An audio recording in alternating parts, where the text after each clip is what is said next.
লিল আলামিনের মার উপরে উইরা গেলে বেয়াদবি হবে। আমেনা বলেন সকল পাখিরা আমার দুই পাশে গুইরা যায়, আমি আমেনাকে সালাম জানাইয়া যায়। কি আশ্চর্য!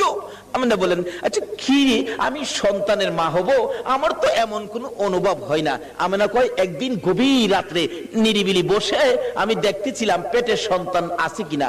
কয় খালি বলে সন্তানের মা হব, কই আমি তো কোনো অনুভব করি না, বোঝা না, ভারী না, বড় না, ব্যাপারটা কি।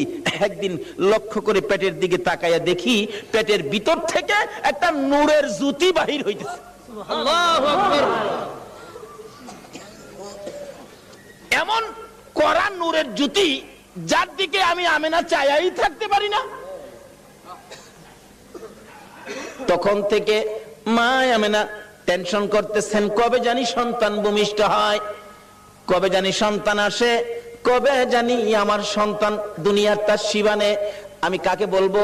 নাই আমার কেউ, অসহায় আমি। চোখের পানি ছেড়ে দিলে আব্দুল মুত্তালিব ডেকে ডেকে বলেন, বৌমা আমেনা তুমি কিসের ব্যথায় কান্দো?